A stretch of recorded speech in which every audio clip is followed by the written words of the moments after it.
We're on? Not yet.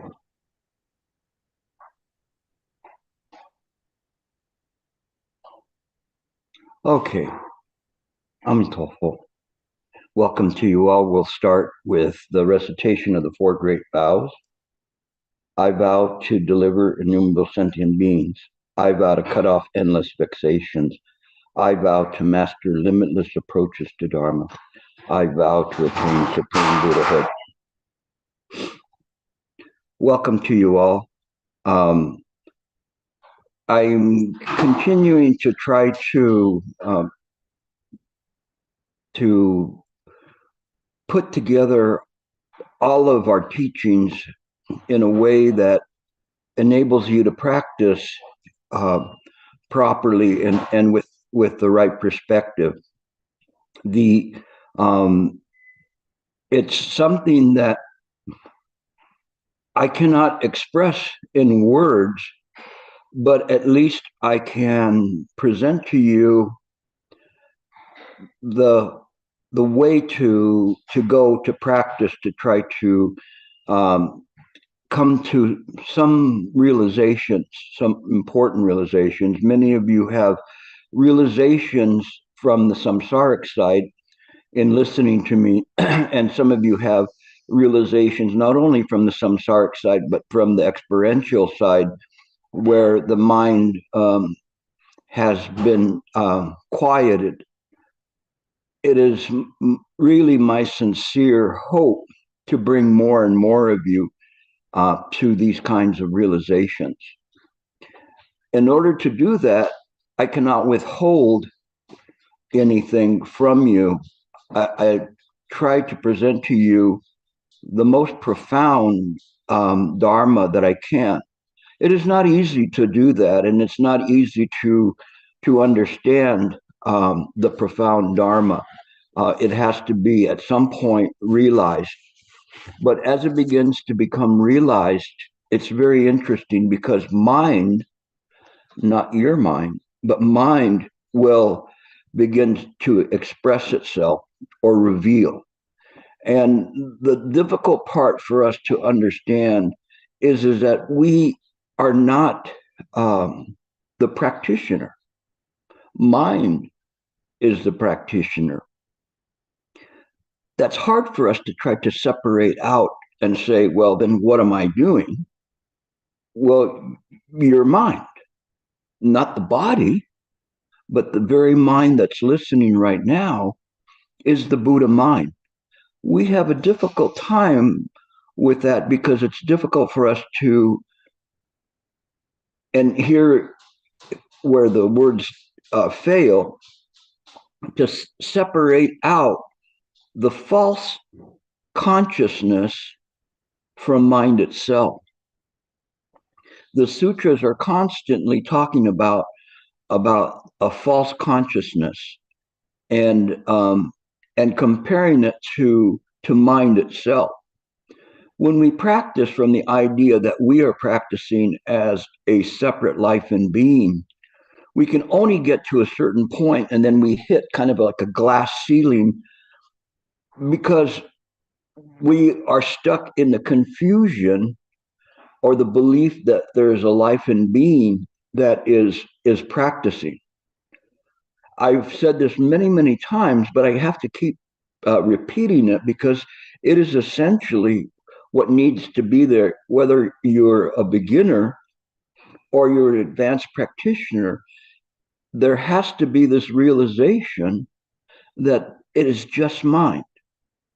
And this just mind does not preclude the appearance of samsara or anything associated with it, such as the consciousness of that. But it cannot be, that consciousness cannot bring you to a realization because that which wants to become enlightened is not something permanent. But the mind that's trying to get there, it nevertheless is permanent. And it doesn't need to attain anything. It is there already before you were ever born. Mind was there. But we come out of the womb and we get spanked and we start crying right from the very beginning, suffering. I want warmth, I want food, crying already. And so we begin to take these things in the comfort of the bosom of our mother or the father, and we begin to acquire taste and confusion for all of that.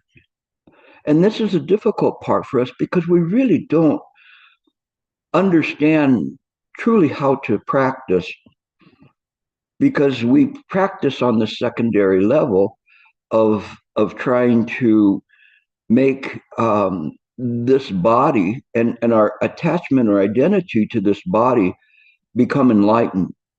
That's why I rarely talk about enlightenment, because it's kind of a misnomer when we are speaking of it from this side being in this dream world, which we think is reality. But it isn't really in reality in this way. So last night, while I was sleeping, I was bombarded with the Dharma, and it was saying you have to do this, present this, and it's revealing its own nature, and revealing that its own nature isn't to the exclusion of anything, because everything is the Buddha nature. It comes from the mind. There's no place that it goes afterwards. If you die, you don't go outside of mind. You may have a continuation of the dream that you're in samsara again. And sometimes there's realizations, either during the Bardo period or during a lifetime, that you understand that this world that we're in is an illusion. But the illusion is of mind. We have to wake up and continue to stay awake, to practice in the proper way. It's not easy. It's not easy.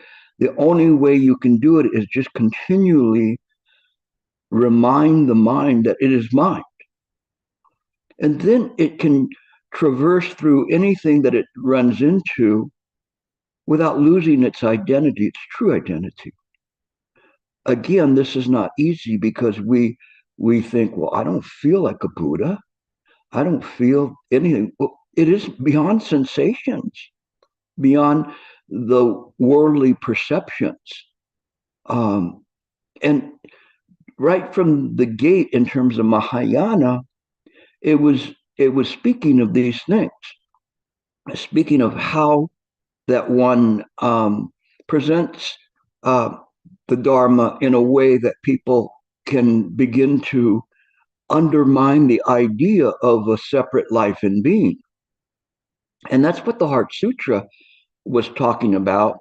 And actually, I kind of call an audible here, Michael. We can post up the Heart Sutra for a second. This is from Red Pine's translation of it. A little bit different from the Dharma drum one, but only in the words, not the meaning. And in the sutra, we read it and read it in events and the liturgy and everything, and we never really get to it. The best we can get to is a metaphysical understanding of it. There is no suffering, no cause of suffering, no cessation of suffering, no path. And what does that really mean? We say the words, but we don't know. Are you trying to get to it? Okay. All right. And so, in any case, it is something that I'm not going to go through point by point in this Heart Sutra, but what I wanted to do is give you a feel for it. I don't. Again, we're going to go through it very quickly, so this is not a line by line or word for word one, but I want you to feel the words. And so it says, the noble Avalokitesvara Bodhisattva, while practicing the deep Prajnaparamita, looked upon the five skandha, which are form, sensation, perception, volition, and consciousness, and seeing that they were empty of self-existence. Empty of self-existence.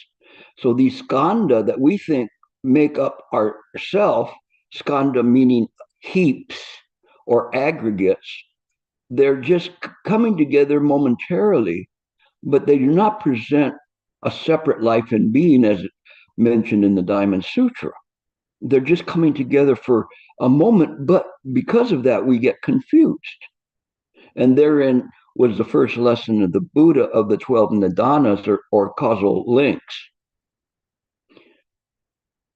And it says, here, Sariputra, and it's kind of interesting when he uses this word here.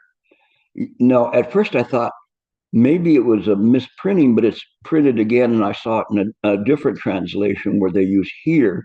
And it's like saying, in this moment, in this understanding, in this correction of perception, such as the correction of perception of Avalokitesvara perceiving,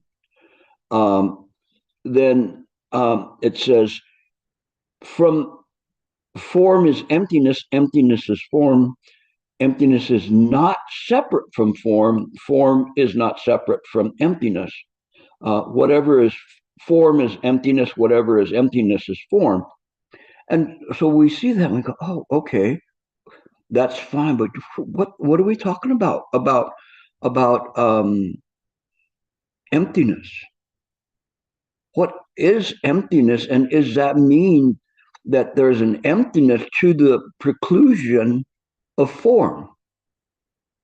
And this is where people get trapped right out of the gate, because then we begin to say, we don't want to see these things, they're not real, they're empty. Empty of what?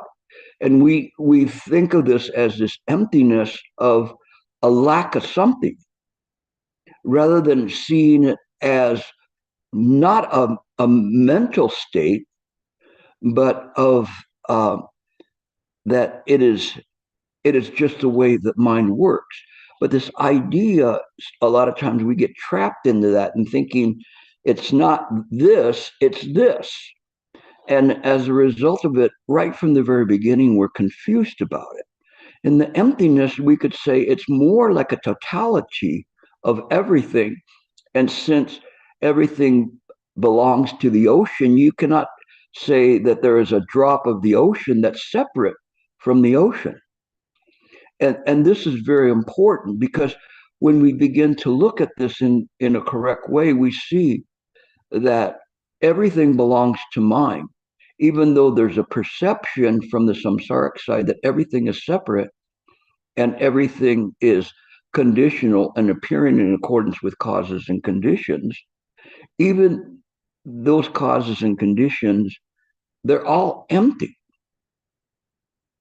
This is, again, something that we have to look at, not from the idea of a conceptual way of looking at things, but abandoning concepts, which is not easy to do because it appears to be counterintuitive to us.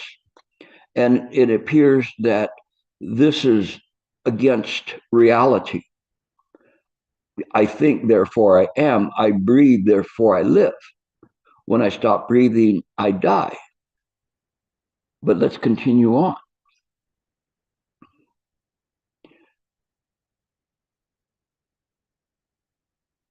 The same holds for the sensation, perception, memory, and consciousness. So they're all empty. And remember, it's important that we understand that consciousness is empty. We go back to last week, and Ananda being questioned by the Buddha. And he says, as I see it now, this is my perfect mind. that I now can be aware of and see the things around. And the Buddha says, Ananda, that's not your mind. And it shook him to the core. What? That's not your mind.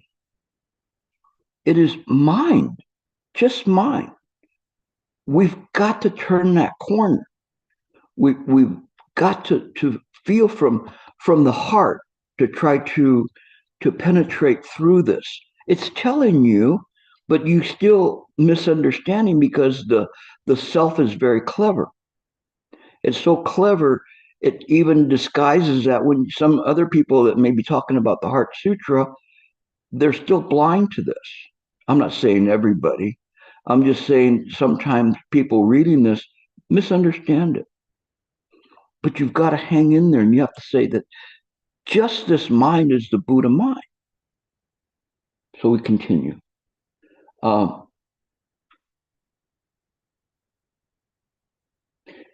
Here, Sariputra, all dharmas are defined by emptiness, dharmas meaning phenomena, not birth or destruction, purity or defilement, completeness or deficiency.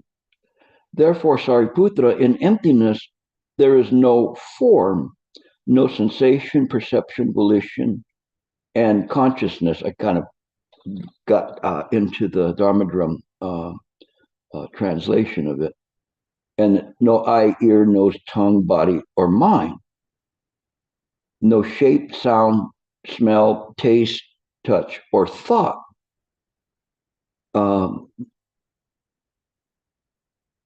The element of perception from I to conceptual consciousness, no causal link. Well, let's stop there because what it just went through here is the 18 realms, what's called the 18 realms. So we have the idea of no eye, ear, nose, tongue, body, mind, no sight, sound, taste, touch, thought, because these things are, we say that there's something apart. Using the samsaric mind, there is a perception that there's something apart from us, our true essence that we see, and that when we're doing it, then we're navigating, but improperly navigating from the idea that there's an ego, personality, life, or being. But what it's saying is negating that which is seen, that which experiences it, and that which we believe to be a realm. The realm, no realm of consciousness, no realm of these things. So it is literally taking this, it's kind of like somebody that is a new recruit in the army and they've packed up with all the things that they think they need to do. And the drill sergeant comes over and says, you don't need this, you don't need that. Take that away. You don't need this oven, you don't need whatever. And they take it all out. And that's what the Heart Sutra is doing, is it's taking it all out till there's nothing left. There's no you, there's no subject that you see, and there's no realm in which it's seen in. There's no realm in which it's seen in. It's all an illusion. If you don't understand the Heart Sutra in this way, you can't make progress. You can make progress and become a very polished puppet in the human realm. And you'll do good. And because you're listening to this now, because of the affinity, you'll come back to it because it's so precious. Even to hear this much of it, it's precious. Here we're seeing the Heart Sutra folding in with the Diamond Sutra, and they're acting together. And they're saying, this world is not this way, it's a dream. Now, imagine if you look at things in this way and say, oh, this is a dream. And you're coursing through the deep Prajnaparamita like Avalokitesvara, meaning that you're coursing, but your awareness and your perception is different from a samsaric perception or false consciousness. It's seeing things exactly as they're appearing, not saying, oh, This is just a dream, therefore it's not important. If that was the case, then there'd be no reason for a bodhisattva to exist. But because it matters, then Buddhas will appear in the world, bodhisattvas will appear in the world, because it does matter. Even if one is dreaming and they're in the midst of a bad dream, we don't walk away from them and say, oh, they'll wake up. No, there has to be an impetus to wake them up. Waking that sentient being up is waking yourself up. But when I say yourself, is not the self as mentioned in samsaric, but the self as the self nature of mind. The self nature of mind. So this is where the confusion is because somewhere in the past, ignorance appears, and the mind, in part, was separated from itself. It was confused, creating a fear and imaginings. The imaginings is us, not the mind that we're using, just this world, this samsaric world. Now, presenting this to novices, it may cause them fear and confusion, but they need to know this right from the very beginning. Why would you tell people how to play the game of basketball and then put a blindfold on them and say the reason you can't play very well is because you have a blindfold on? Take the blindfold off. Now you can see the self very clearly. And so you begin to see the world as it is in its thusness or suchness. Wake up. I'm speaking to you verbally, but I'm also speaking to you in an esoteric channel. Try to tune into that channel. You can do it.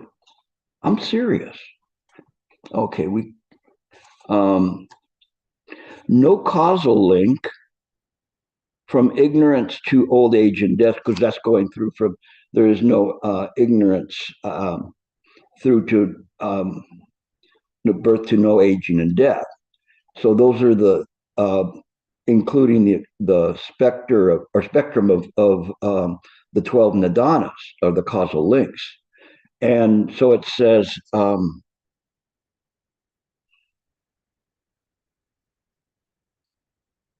no suffering, no source of suffering, no relief, so that's no attainment, and no path. So there's nothing to attain.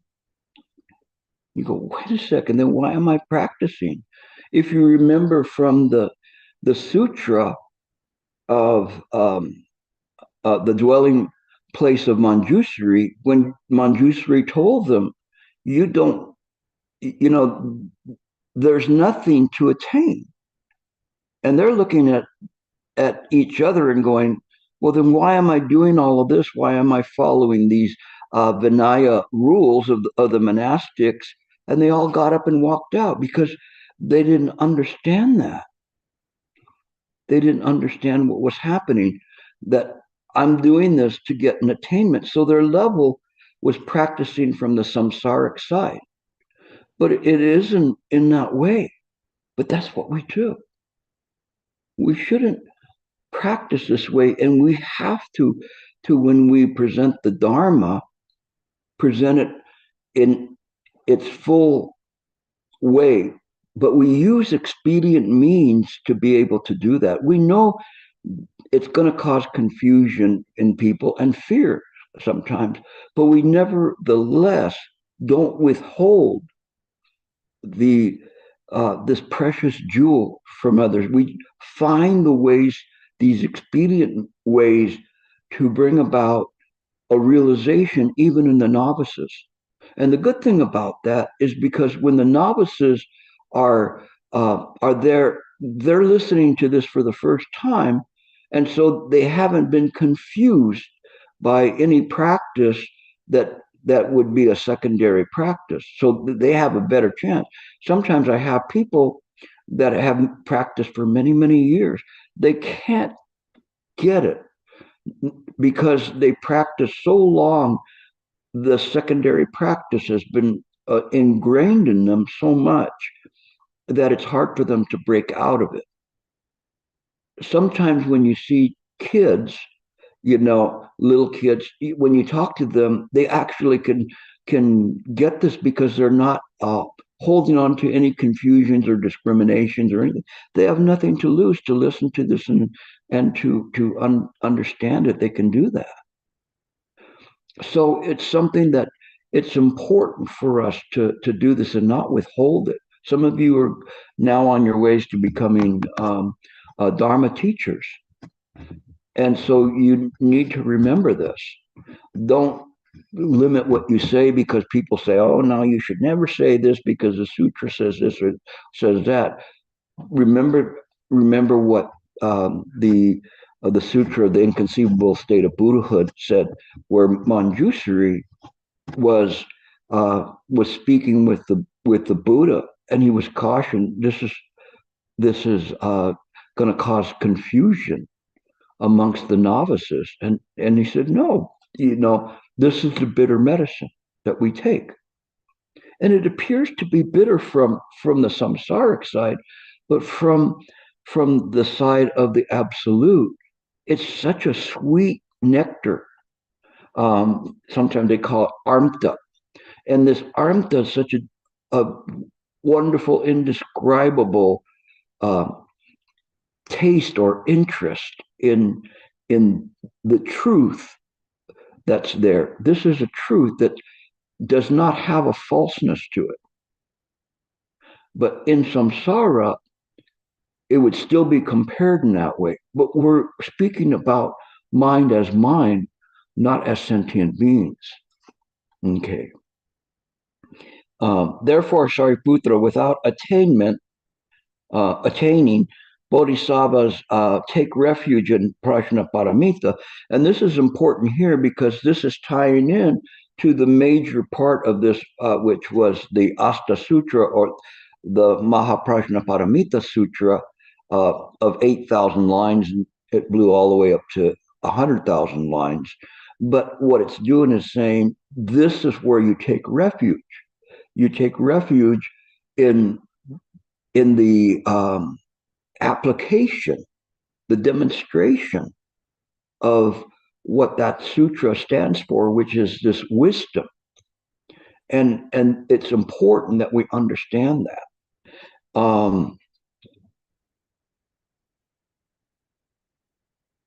And live without walls of the mind.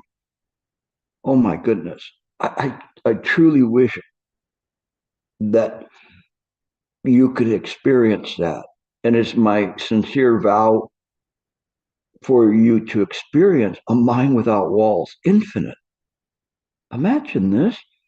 It's difficult from the samsaric side to imagine a mind without walls. But that's the way it is.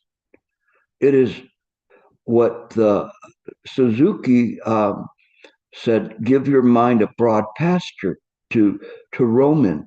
And it doesn't mean just to roam idly in, but just to see things without any structure, without any discrimination or differentiation.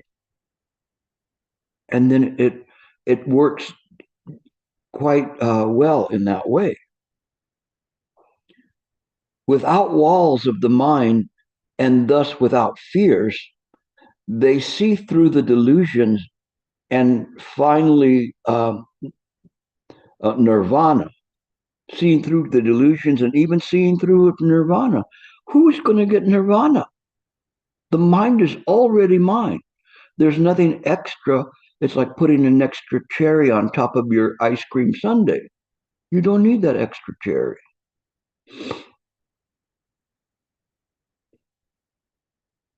All Buddhas of the past, present, and future also take refuge in Prajnaparamita. So all of the Buddhas, they take this refuge. This is what we have to do when we take refuge. It's a sincere vow, a sincere commitment that we practice in this way, not just say, "Oh, I I have faith in the Buddha. Buddha, please, can you please help me?" We don't see things in this way where we are just going, "Please, please." No, our vow is beyond ourselves. Our vow is a sincere vow that all shall share in this precious drink of Amrita.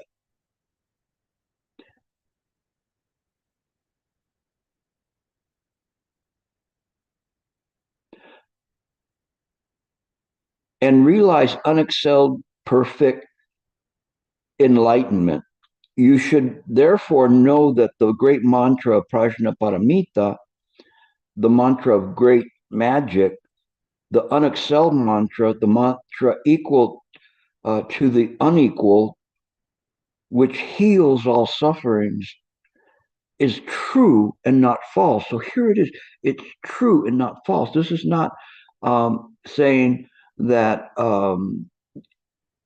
it is in this way that's true, but there's a falseness there. It is seen correctly. Mind is mind. The suchness of the mind. In this moment, the mind that you're using to listen to me now, there's nothing lacking.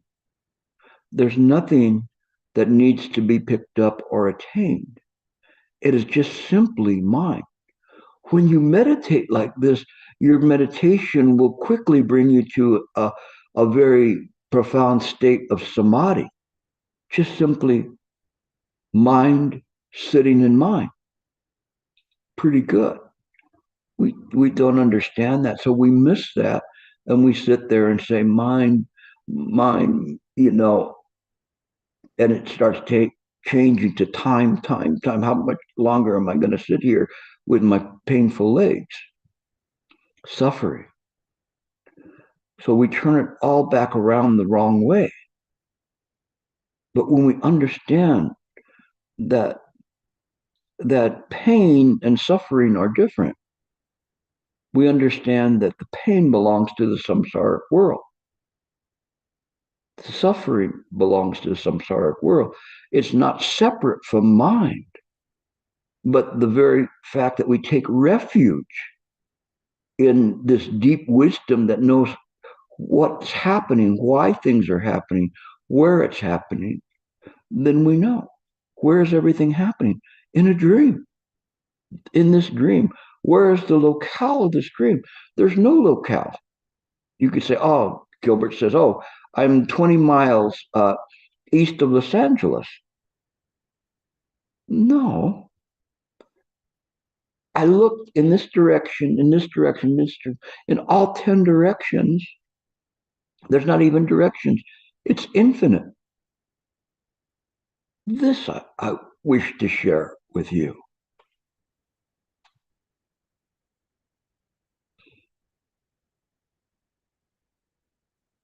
The mantra of Prajnaparamita spoken thus: Gate, gate, paragate, parasamgate, bodhisattva. Go to the other shore, bodhisattva. So actually, I'm kind of surprised I got through that part that quickly. I know it was kind of a whirlwind, but I did so. So I want to bring to you back to the Shurangama Sutra, and you might find some similar chords in that in terms of it. So again, the Shurangama Sutra is a sutra that is extremely deep and detailed. And what I'm doing is I'm kind of jumping, and it'll say this, this, this, this, this, therefore this. And I'm kind of focusing on therefore this, presupposing in part through your practice and through my lectures from before that you have a bit of experience about this. And so what I want to do is show you how it fits. So let's see. And the one part that they're talking about in here, and actually it wasn't, let me see, back up here.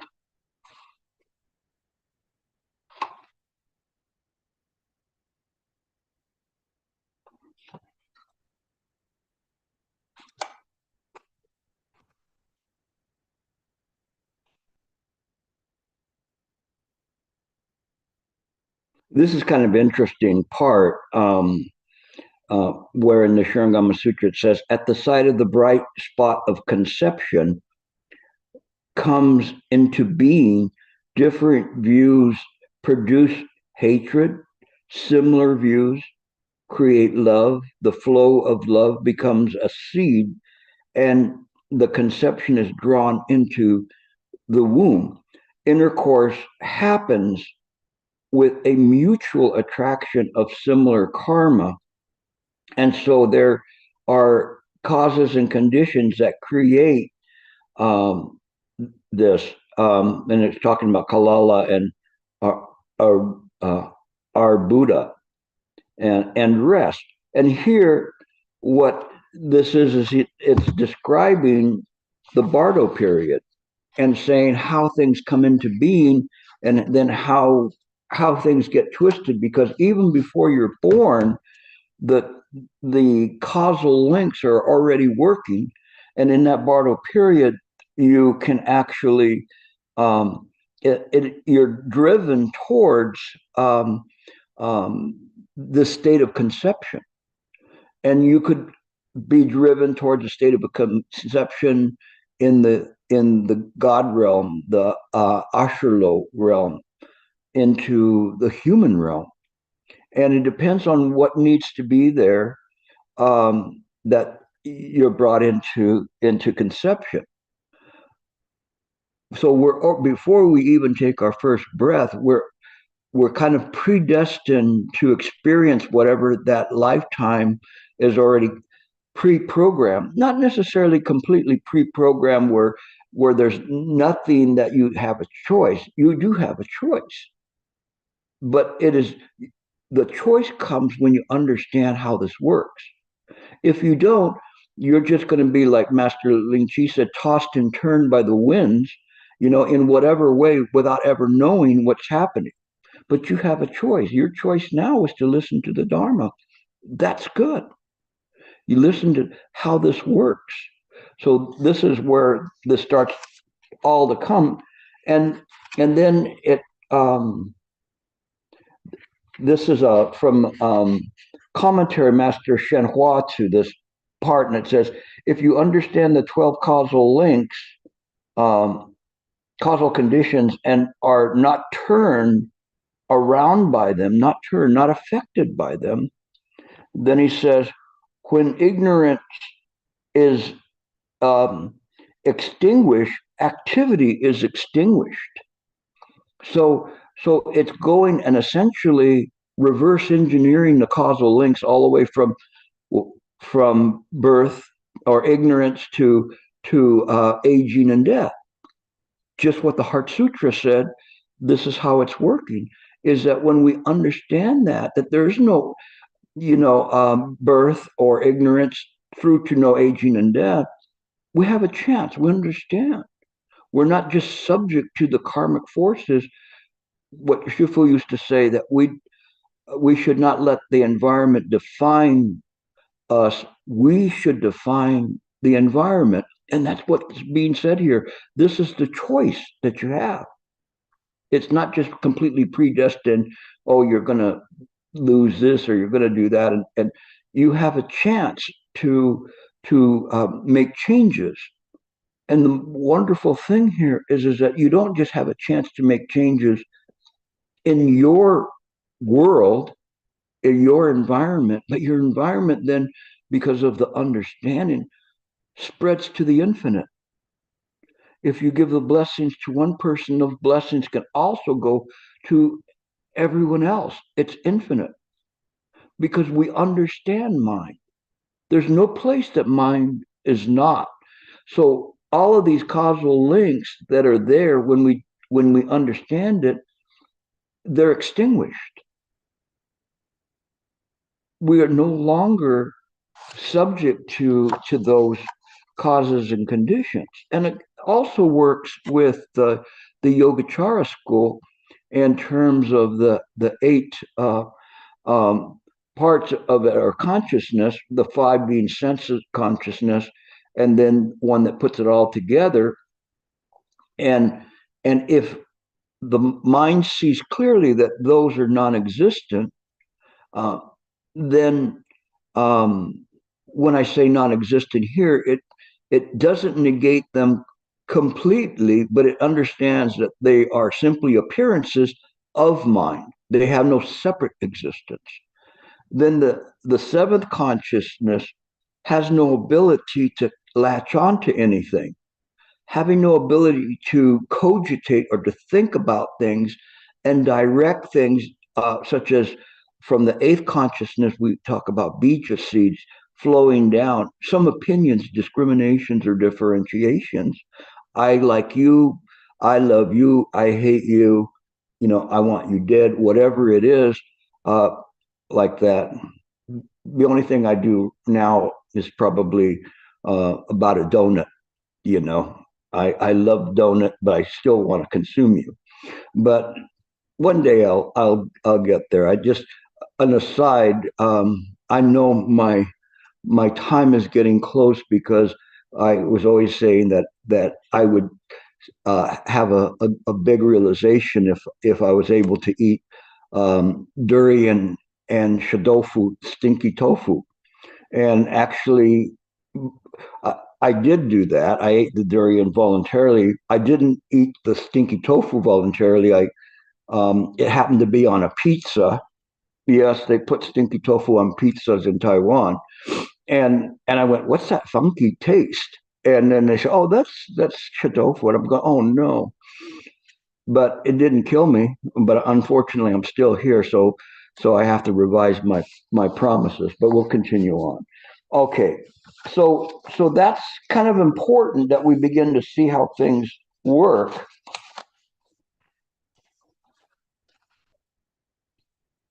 Now we get into the meaty part of this. The Buddha said to Purna, consider, for example, a person who has become confused in a village, mistaking south for north, and its confusion, and this confusion results in a confusion. Oh, excuse me. Is this confusion the result of confusion or of awareness? So, is this, if a person is aware, is there a confusion in that, or is it confusion of just mistake? So Purna said, this person's confusion is a result of neither the confusion nor of awareness. Why? Confusion is a fundamentally baseless. So how could it arise because of confusion? Awareness does not produce confusion, so how could it arise because of awareness? So again, this is a wisdom of saying that departing far from confusions and imaginings, they have no obstructions in their mind. Heart Sutra, right? So here in the Shurangama Sutra, it's still repeating this deep Mahayana doctrine of Prajnaparamita.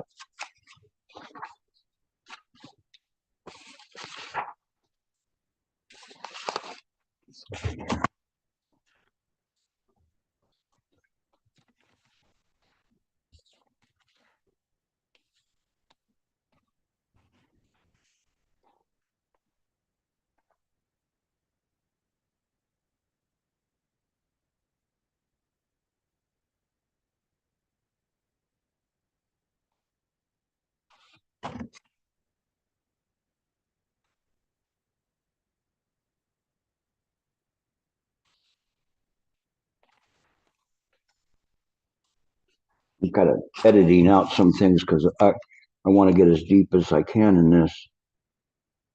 So now it's saying, contemplate the fundamental falseness or appearances. They are just like flowers that are conjured up in space and produce empty fruit. So this is very interesting because we always or we see in the sutras that they talk about flowers in the sky. This idea that that's not real. So they're saying that can't produce fruit. If it produced fruit, it would be an imaginary fruit.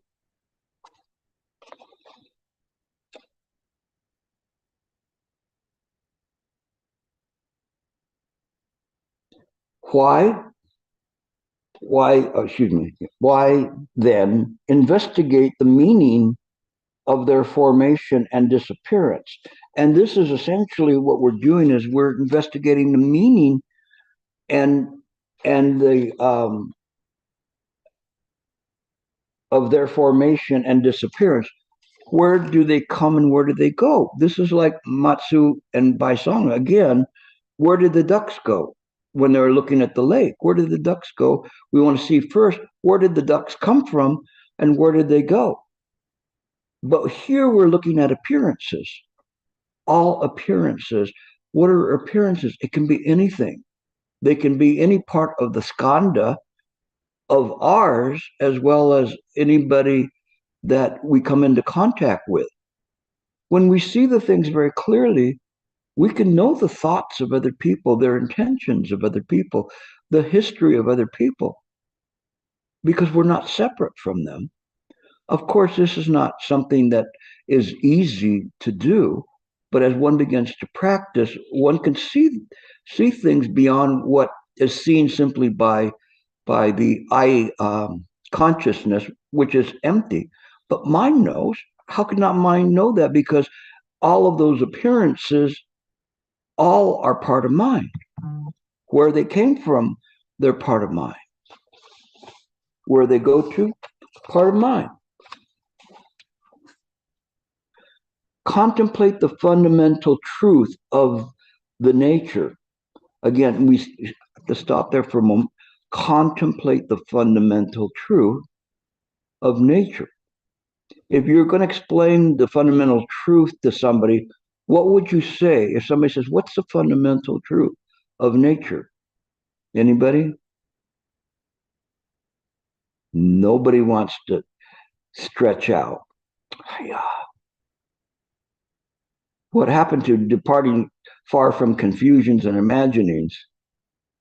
All right. Eon, I saw you there. Okay. Everything is created by the mind. There you see how easy it is. How easy. When my son Ananda used to come to the class, he would say that. He was only 3 years old at the time, but he'd just say true nature. And the true nature is everything's created by the mind. It is solely the wonderful enlightened brightness, the wonderful enlightened bright mind. You see, it's easy. It only took him 20 years to get there, but he's there now. Good. Thank you, Ian. Originally, it is neither water nor fire. Why then ask about compatibility? Purna, you think that form and emptiness, this is important, pay attention, don't fall asleep.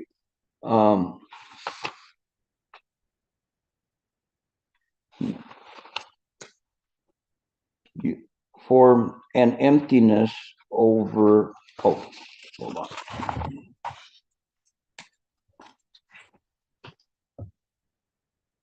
Overcome and destroy one another in the treasure of thus come one. Thus the treasury of the thus come one accordingly appears to you as form and emptiness throughout the Dharma realm. And so within it, the wind moves, emptiness is still. The sun is bright and the clouds are dark. The reason for this lies in the delusion of living beings who have turned their backs on enlightenment and joined with the dust.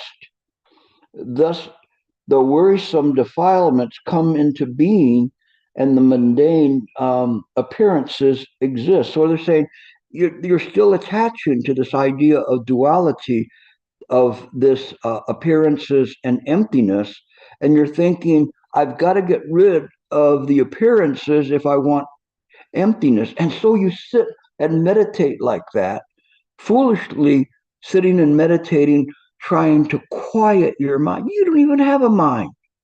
Mind has a mind. If you don't understand that, then never mind. But just mind, just this mind, not your mind. I'm trying to wake you guys up.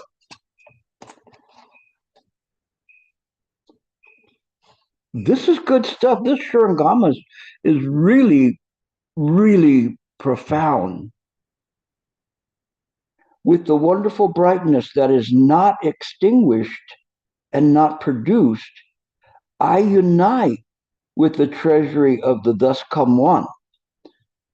Thus, the treasury of the thus come one is unique and wonderful. So the thus come one is the Tathagata, or the Rulai.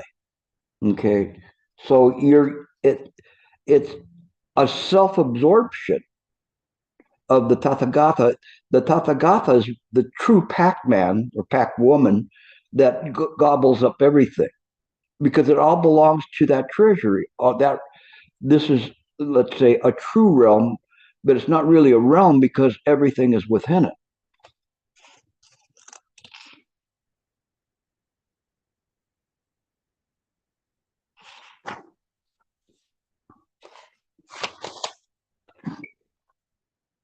That is why within it, the one is limitless, infinite. The limitless is one. And here, I would, if I was writing this, I would say it is where the one returns to. In the small appears the great, in the great appears the small. Unmoving in the Bodhimanda, yet pervading the 10 directions. My body, he's referring to now as the Buddha body, contains the 10 directions and endless emptiness. On the tip of a single hair appear the lands of the jeweled kings, sitting in a moat of dust.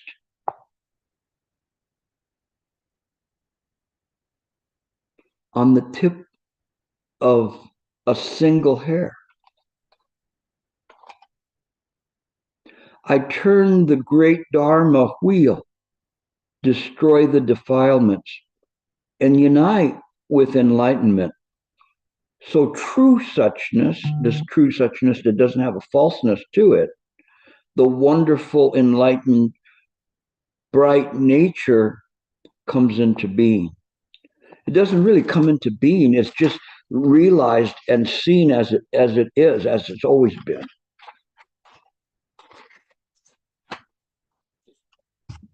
The treasury of the thus come one is fundamental, wonderful, a perfect mind. This is where we go to in the Prajnaparamita Sutras, the demonstration of this perfect mind. And we practice that so until we fuse with it. And then fusing with it is called Anyatara Samyak Sambodhi, which is this highest perfected wisdom. At that point, then there is no wisdom, there's no attainment, because everything is seen clearly. Those notions or concepts belong to samsara. Mind is just mind. It is not the mind, nor emptiness, nor earth, nor water, nor wind, nor fire. It is not the eyes, nor the ears, nose, tongue, body, mind. It is not form, sound, smell, taste, touch, objects of thought, or the dharmas. It is not the realm of the I consciousness, nor any up to and including the realm of mind consciousness, all the way up to mind consciousness, they're fundamentally empty. Now, where did we hear that? Maybe 20 minutes ago from the Heart Sutra. So here, this Prajnaparamita wisdom doctrine is embodied in all of the sutras. And when you see this, you will see they all have the same resonance there. That's almost lifted from that, which is actually a counter to the Abhidharma idea of realms and the idea of reality as they see it. But the Mahayanas, they don't say this is not reality. They're saying this is just appearances in the Dharma body. Being part of the Dharma body, it has no separate existence. It is not understanding, nor ignorance, nor ending of understanding or ignorance, nor any other, up to and including old age and death, and the ending of old age and death. So it's going again, negating the idea of that the 12 Nidana, that there is something that's there, even though we know how that works. So this is a schematic of the false consciousness that's there saying, because of this, that. That's what the Buddha taught. Because of this, that. And when we see it in this way and say that because mind, those things belong to mind, they're not separate from mind. But I think I might be getting ahead of myself.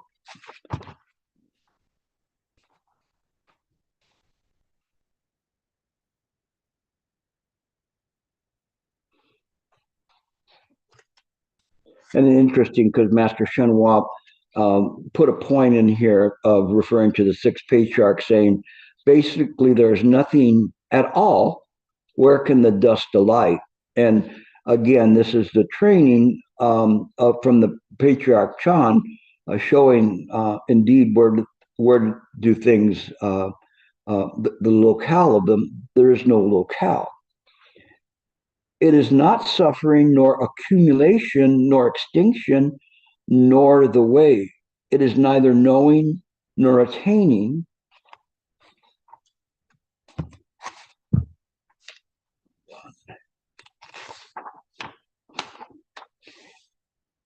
It is not Dana, nor Shila, nor Virya, nor Kasanti, nor Dhyana, nor Prajna, nor Paramita. So it's talking about the six Paramitas and saying it's none of those things.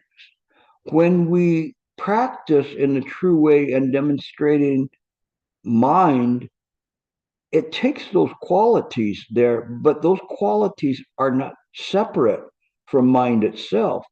We cannot say a Buddha is this way. It's just simply how a Buddha demonstrates mind, nor any other. It is not the Tathagata, nor Arhants, nor Samyak Sambodhi, nor Parinirvana, nor permanence, nor bliss, nor true self, nor purity. Why is he saying this? Now he flipped it and is saying none of those things. Anybody have an idea why? Bonus points.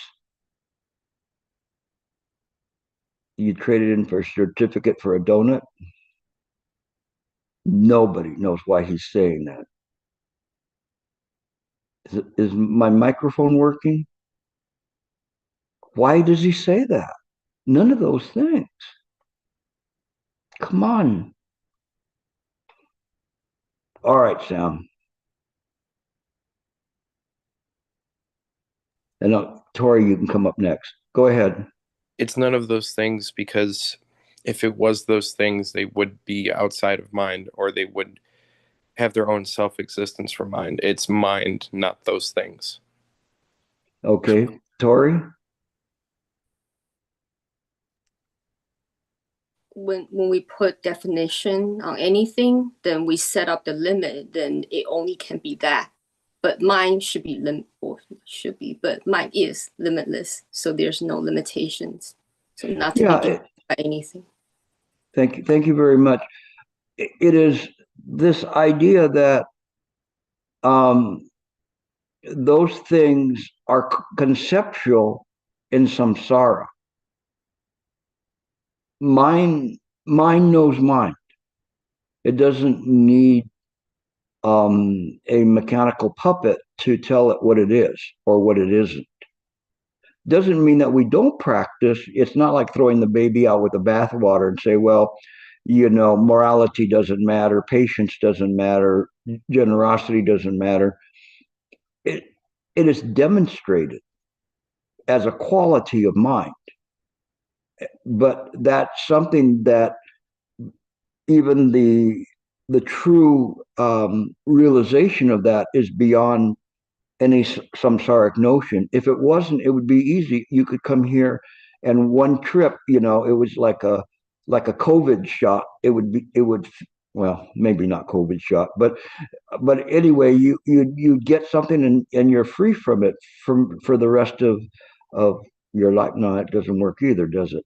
So, but that's why you can't put those kinds of things on there, but you have to understand in the heart, in mind, that it's this way, that it's beyond conceptualization. And that's what's important here, because it's telling you, go, beyond. You who's listening to this has the Buddha nature. So go beyond it. And you'll see that. It is not no, sure, I read that part. Let me see if there's any bit left.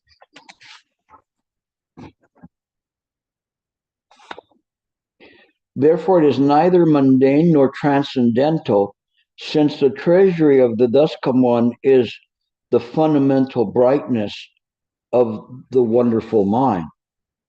It is the mind, it is emptiness, it is the earth, it is the water, it is mind, wind, it is fire, it is eyes, ear, nose, tongue, body, mind.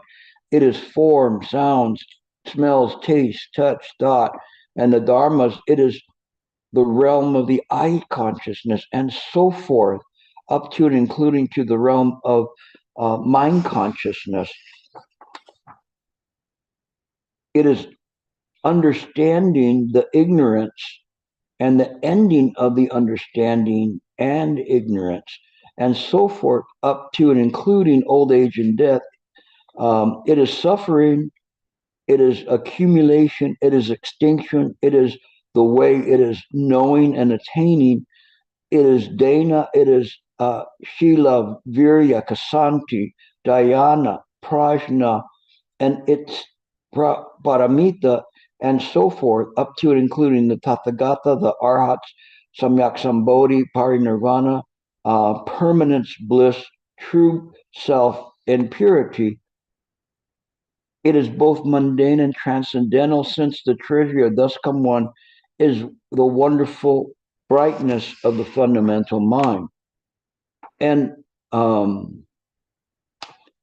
interesting, it says it is apart from is and is not. It is identical with is or is not.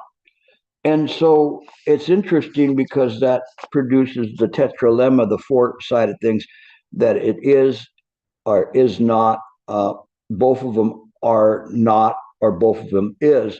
It fuses all of that into mind. So when we begin to do that, now we're talking in a different language. We're talking in the Buddha language. And that makes the difference. So hopefully you can kind of get a feel for the direction in which you should practice with this. Again, I went through it as a whirlwind. No, probably needed 10 hours to do this, but in this day and age, nobody's going to stay up that long to hear it. So I have to give it in these little snippets, but it's up to you to practice this, on a daily basis, and it will pay off for you. But this is something that I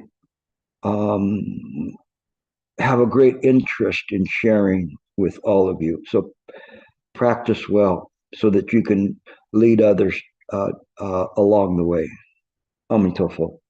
I'll take questions.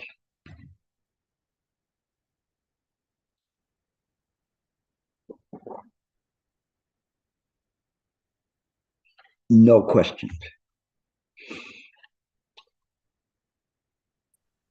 Mr. Gilbert.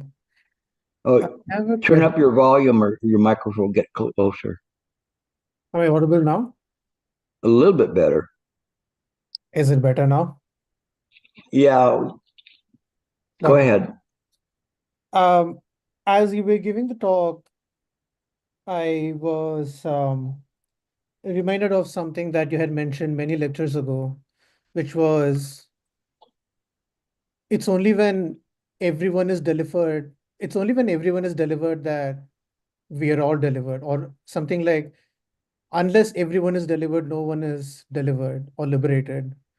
And I don't know why I thought of that as you were talking about the giving the lecture today. And I just wanted to ask you if how to understand that statement given what we heard today, if that made sense. And then say the statement again. It was unless everyone is liberated, no one is liberated, or it was something along those lines.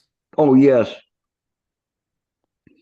Yeah, because essentially everything is mind. So it goes all the way to the very end statements in the Shurangama Sutra. Everything is mind. When it's in this way, we see things clearly that the deliverance, let's say, if I was going to make a vow to deliver you, then that's one step further of delivering myself, especially when I make the vow that I vow to deliver uh, others before myself. So delivering you, that's one less person or idea of a person that I have to deliver. So I'm delivering because we're not separate. We don't have a separate identity, even though your passport may say something and my passport may say something, but the Buddha passport, we are the picture there is the same, and so it's in this way. One master said that uh, somebody asked him, "How old are you?" and he said, "I'm as old as the Buddha." And then they asked, "Well, how old is the Buddha?" And he said, "As old as I am."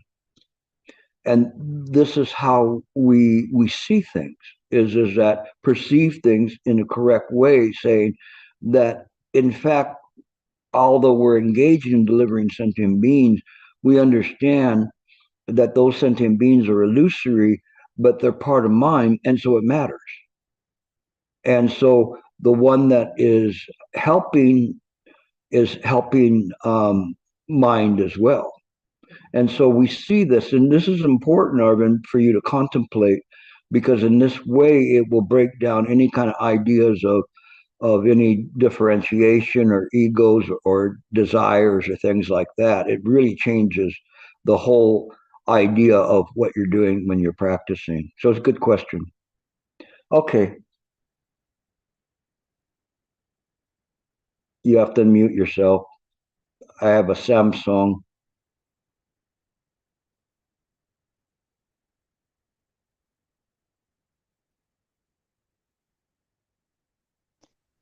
Hello. Michael. Hello.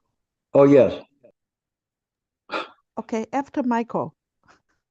No, to you. Oh, me? Yes. Oh, I raised my hand. Yes. Uh, Gilbert, today when you are, talking about Sumagama Sutra, is in a way is kind of a mingle or mixed with the Heart Sutra. It's like the Buddha nature, but then is in everything, but it's also everything is like a dream. So not a single thing is the whole Buddha nature. So somehow I got the message that I have a song playing in my head. It says, it's like row, row, row your boat gently down the stream. Merrily, merrily, merrily, merrily. Life is like but a dream. Life is but a dream.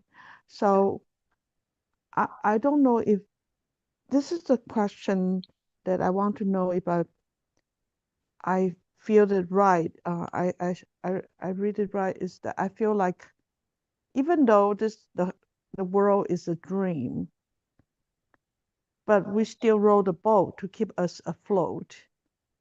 But somehow in the practice, and lately or this lately, I just feel like I can see a little bit more why I'm here or where it's in front of where it will lead me ahead too. Like I can see the wave ahead of me, even though I don't see everything, but I know that I have to keep rolling to it, toward the direction and then cherish the moment. So I think that I don't know if I have this I wouldn't say realization, just like this is how I feel now. Then I realize I before when I listen to the lecture, sometimes I just reciting, okay, the phrases, repeat it. Sometimes it makes sense, but now I can see the trajectory. Like right now, if I have a conversation with my own family, or with my good friend, and sometimes there's some emotion involved. I can see better through the whole picture rather than dive in and getting emotional or getting into the argument or logistic to it. I somehow I can read a little bit more better than before. What is the intention behind it, and what is in mind? That what does the person try to, communicate with me, or is like a giving and receiving? But then we are all part of it. I'm talking about me and my people around me, or the family, and then I can also see that in other people better. Yeah, I understand what you're saying. That's why I suggested that you listen in today.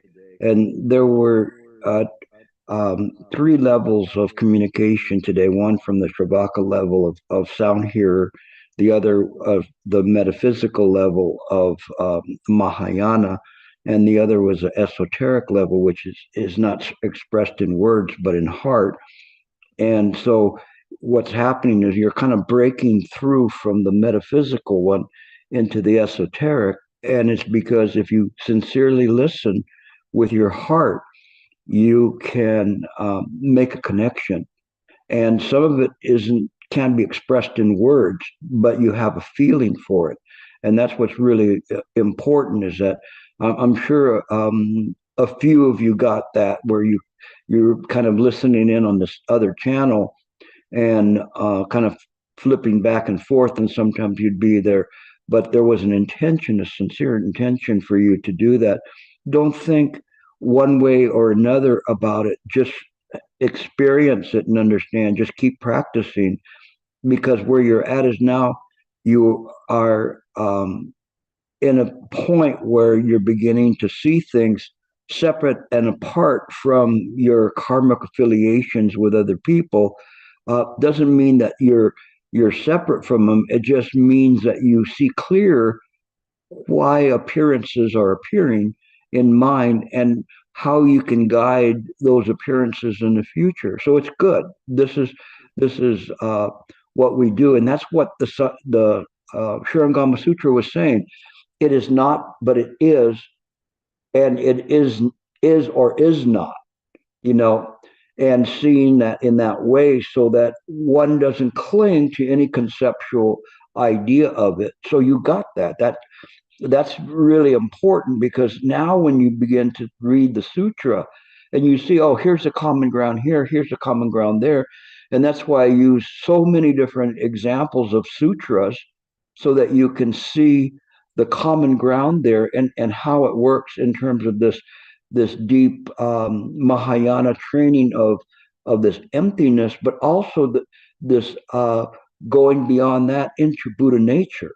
And that's where the invitation is in the Shurangama Sutra. So it's very, very good. So yeah, thank you for doing that. And I think a few people might have felt that way. And if you did, just please express it. Okay, we'll move to Tom.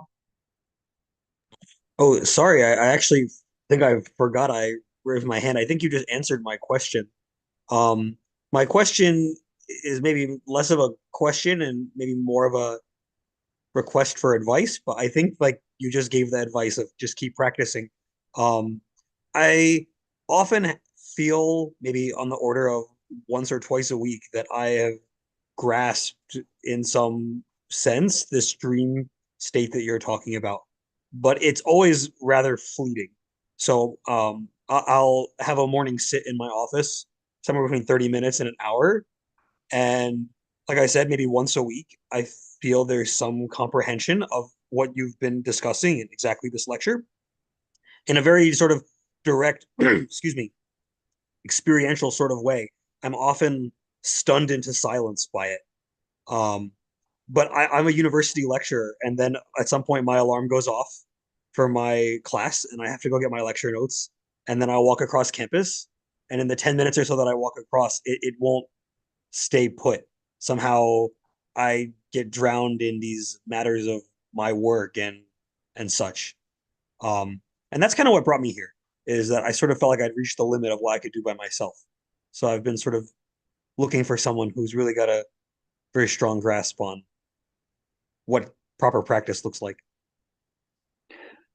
Yeah, I understand that, and the thing is you're doing it right. What you need to do is practice in a time where you can continue a proper contemplation of things. Don't cling to the experience itself, but use that time to explore further and to do things. Sometimes it's very fleeting, Tom. And like this morning. I had to when I got out of bed, I had to immediately put down some notes, or I will lose um, the meaning of whatever I realized during the evening. So I write it down, and that's what you should do. So it's the same thing. If you're meditating and you have some experience, don't consider it to be special. Just consider it to be part of your practice to then contemplate that, or even make some notes or something, so that way it helps you to preserve what's there. If you don't do that, sometimes I'll go, what was that about? And I realized I lost it. I mean, there was some times when I had some very incredible epiphanies during the night, but I didn't write them down. And so now what I do is I'm very, very careful to write things down if I had a significant realization or epiphany. So this is how you do that. You don't cling to the feeling. You engage in no thought, um, and and begin to probe from there. Little by little, you'll understand what no thought means. You just let mind reveal itself. You don't define it. You just simply go, all right. You open it up and go, the channel's open, and see what flows through. Okay, without discrimination or excitement. Excitement really kills it. So don't do it in that way. Just stay very calm, and it'll work for you. So you're in the right path, and you're in the right place for you to really progress. So I All right, know well, you're. thank you. I appreciate it. I expect I'll be around, so maybe I'll be able to poke my nose in some Yeah, time. But you know, you remind me a lot of Sam when he first started out, and he, had a lot of questions and stuff, and he progressed pretty well with this simply because he was sincere in his practice. So, hang around. We'll see what happens with it. Okay,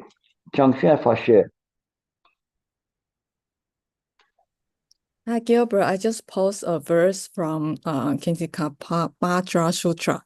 That verse is from Juelin Pusaji is from Avatamsaka Sutra too. Yeah, originally from Avatamsaka Sutra, and just a paragraph. And I'm just thinking about like we often hear like everything like is created by the mind, this kind of verse sentence. But I think it's even myself sometimes it's kind of confused, like make mistake, like form is like, because we say Heart Sutra, I say form is not other than emptiness, and emptiness not other than form. Form is precisely emptiness, emptiness is precisely form. But I think this then people kind of confuse that, because everything created by the mind, so mind equal to everything, everything equal to mind, and then it's wrong. Yeah, because everything is created by the mind.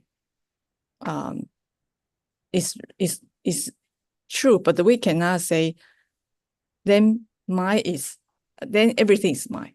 Yeah, so all mind is everything. Yes, should say we shouldn't say mind is everything. So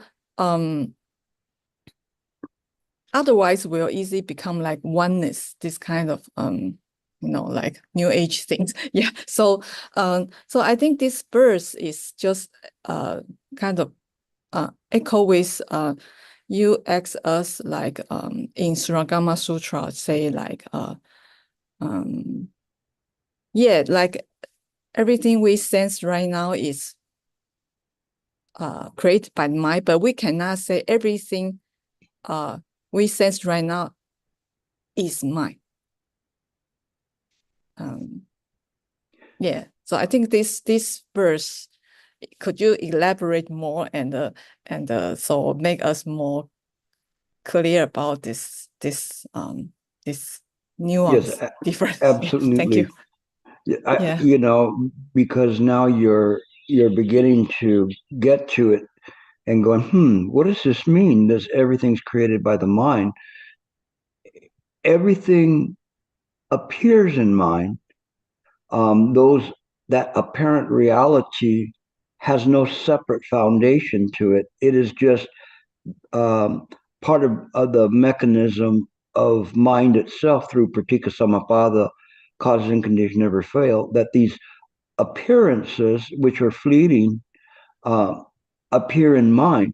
We should not have a confusion that those appearances have a self nature of itself beyond the self nature of mind.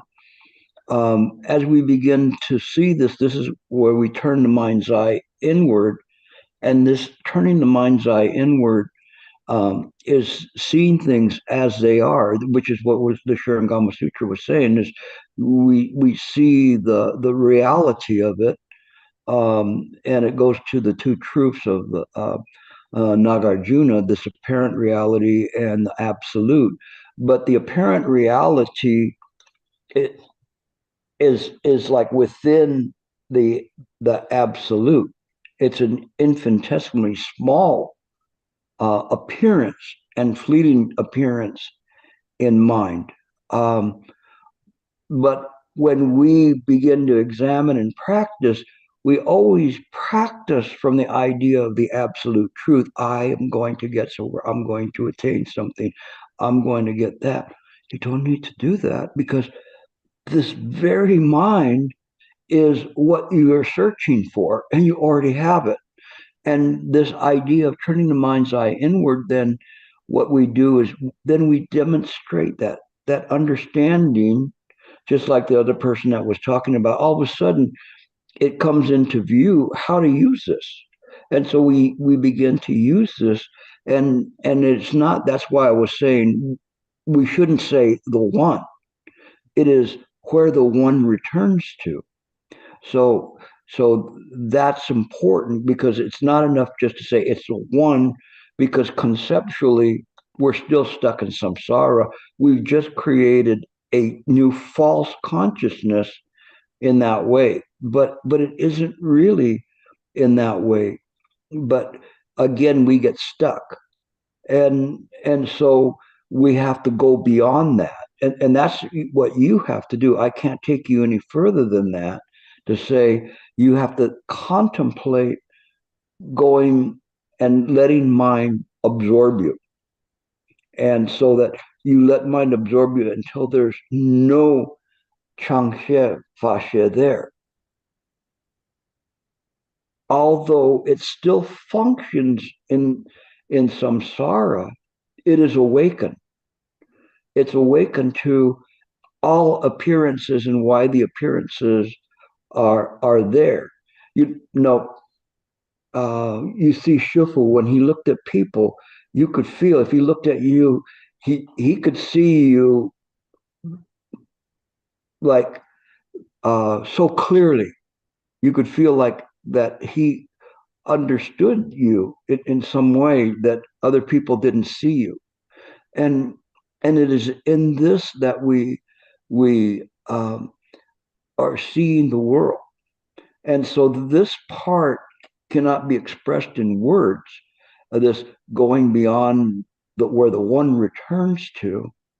No, it is simply the practice that gets you there. That is a response to the other person, a Samsung, is it is in the practice that one will, the revelations will come, when we don't think that we are doing it, but we're just allowing the mind to absorb us. And the key here is to turn the mind's eye inward. So we no longer think that we are thinking or contemplating, we are conscious of this, we are reading. We make this bridge from the I consciousness to the mind consciousness to the samsara, to the sutra, and then from there, penetrating it allows us to see what's beyond that chair in the sky. We can do that. You can do that. All of you can do that. You don't do it by imagining. You do it by just letting go of these conceptual notions. And I promise you, if you do this very sincerely, you will see what's beyond that. And in that moment, this world will appear so infinitesimally small. Then you could understand how 5 billion Buddha worlds can appear on a single strand of hair. It is not conceptual. It is the experiential, not experiential of Gilbert or you. It's experiential of mind itself, because at that point, there is that self-absorption, that fusion that enables the mind to experience this. And this is what I want to share with all of you, so that you have a chance to do this. And even if you don't get all the way through, at least you've gotten to a point where you will do no harm in this world, that you will do good. And so it's a progression. We don't think, in that way. I look at things and I see it from the viewpoint, I need to put down certain information for the next generation. But on the other hand, I see things as I have all the time in the world, because it's the Buddha time. It's different. So we see things differently from there. I shouldn't say see, is like the perception of mind is different. It's a different language, a different way of seeing things. But those things, it doesn't negate them. That's what the Shurangama Sutra was saying. It doesn't negate them. It doesn't say these things don't exist. It is not an is or is not. There isn't that kind of a duality there. It's a fusion of that. And that's the big key for you is looking and saying, how are those things fused? No, what appear to be contradictions, but you can go right directly into them and feel it. You have to continually feel this kind of a progression of realizations. And you don't cling to anything. When you start clinging to things, then you've lost it. But if you just simply the progressions come, if I can use it to present the Dharma, I'll use it. I don't use it to tell people, oh, look how good I am or how my practice is. It isn't in that way at all. People may perceive it, but that belongs to them, not to me. But when you can practice it and carry it forward, take it to presenting it to other people, sharing it, that's what matters. And so when we see it in that way, then the idea of clinging to a one, then just always remind yourself that is where the one returns to. Everything returns to mind. And so it doesn't have to negate appearances. And that's the problem when people sit to meditate. They're always trying to clear their mind of thought. You don't need to clear your mind of thought. You just don't attach to it. And when we don't attach to it, our mind, it doesn't matter. All these things are coming up, and they are not affecting you at all. And because there's no you to affect. Mind is sitting, watching mind, the method, in mind. And when you get up off your cushion, it's like Shifu was saying, you're swimming in mind all the time. You're just constantly swimming in it. And so mind is this way. I say this to you because you're like close. But I hesitate to say that because then you'll think I'm close. But the next time I might give you I go, look at that hole down there, where, and then kick you in the bottom so you go down the hole. Don't worry, you'll be fine, with it. But it's something that your progression has been a result of your sincere practice. And the Bible says, seek and you shall find, ask and it will be given to you. And it's in this way that you have to continue to seek, and you sincerely ask for the way, even though we know there is no path. We understand, nevertheless, there is a practice. What I've found from this past year was all of that is prajnaparamita, the demonstration of it, moment to moment. That will get you there. Okay. Any question? Fine. Yeah. Thank you. Okay. All right. Okay, we got a little bit over the time. I try to keep this to an hour and a half. But thank you very much, all of you, for listening in. And don't be afraid to ask questions. No, this is how you learn, and that's how Sam progressed, and the ones before him progressed by asking questions, and that's really important to do that. No, the questions. Don't worry about showing ignorance. Worry about maintaining ignorance. So you will do fine in your practice. Okay. And for all those concerned about me, you could turn off the recording now, Michael.